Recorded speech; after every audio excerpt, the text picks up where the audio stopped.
पापा, क्या ये सिर्फ एक नाम है या फिर हमारे नाम की सिर्फ एक पहचान है?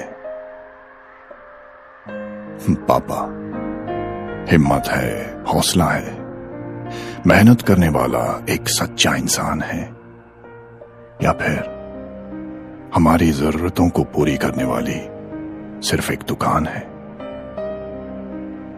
पापा, मैं इस शब्द का मतलब तब तक पूरी तरह नहीं समझा था जब तक मैं खुद पापा नहीं बना था।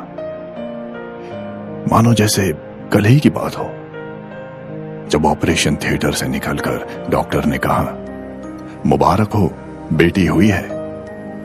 और कुछ ही पलों में जब वो नन्ही सी गुड़िया मेरे हाथों में आई, उस एहसास को मैं लफ्जों में बयान नहीं कर सकता। वो रात भर जागना, उसका ख्याल रखना, गोद में उठाए उसे अपने सीने पर सुलाना और उसकी जरा सी आवाज पर चौंक जाना, ये सारी बातें मुझे मेरी जिम्मेदारी का एहसास कराने लगी थी। याद है मुझे वो दिन, वो वक्त जिसका मुझे बेसब्री से इंतजार था, जब उसने मुझे पहली बार पुकारा था। सुनाई देता है वो शब्द आज भी। उस वक्त मेरी खुशी की कोई सीमा नहीं थी, मानो जैसे सब मिल गया हो और कुछ और पाने की तमन्ना ही नहीं थी। वक्त गुजरने लगा और मेरी नन्ही परी अब बड़ी होने लगी थी। अपने गुड्डे गुड्डियों के खेल में वो मुझे शामिल करने लगी थी। बड़े मजेदार हुआ करते थे वो खेल उसके। कभी मैं उसका बंदर तो कभी घोड़ा बन जाता और कभी कभी उसके नन्हे से किचन में एक बावर्ची बन जाता। आज भी सुनाई देती है उसकी आवाज, वो शब्द, जब वो मुझे प्यार से पुकारती थी, पापा, ओ पापा।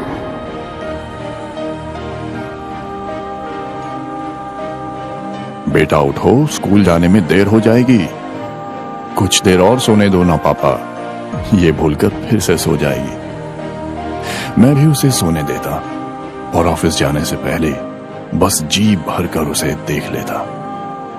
उसकी बढ़ती किताबों के साथ मेरी जिम्मेदारियां भी अब बढ़ने लगी थीं, क्योंकि मेरी नन्ही गुड़िया अब पढ़ने लगी थी। आज भी सुनाई देती है वो आवाज, जब फोन पर मुझे बोला करती थी, पापा, मेरी किताबें याद से ले आना। स्कूल खत्म हुई और अब कॉलेज जाने लगी थी। मेरी नन्ही गुड़िया अब सचमुच बड़ी लगने लगी थी। जायज है कि हर बाप की तरह मुझे भी उसकी शादी की फिक्र होने लगी थी, पर अपना हमसफर खुद चुनने की आजादी भी मैंने उसे दे रखी थी। उसे अच्छे संस्कार और अच्छी शिक्षा देने की मैंने पूरी कोशिश की थी। सिर्फ पापा नहीं, बल्कि एक दोस्त बनकर उसकी हमेशा सहायता की थी। आखिर वो वक्त आ ही गया जब शादी कर उसे मुझे विदाई देनी थी। अपने कलेजे के टुकड़े को अपने से हमेशा के लिए दूर जाते देखना, अपने अंदर चल रहे उस तूफान को झेलना और अपने आंसुओं को अपनी ही आंखों में रोकना, ये सिर्फ एक बाप ही कर सकता है। ये मैंने जान लिया।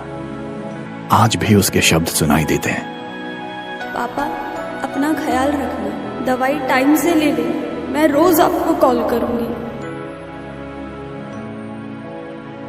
कुछ दिन फोन आए, फिर शायद वो भी अपने संसार में व्यस्त हो गई होगी।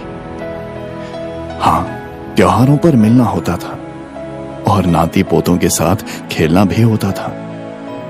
हम आस पास चाहे ना हो, पर वो सुखी है, इस बात का मुझे सुकून है। और मैं एक अच्छा पापा बना, इस बात का मुझे पूरा यकीन है। अब काफी बूढ़ा हो चुका हूं, तबीयत भी साथ छोड़ चुकी है और इन आखिरी पलों में मेरे पास बस यही प्यारी यादें हैं। मैं उसे दिल से दुआ देता हूं, इस वक्त प्यार का एक पवित्र रिश्ता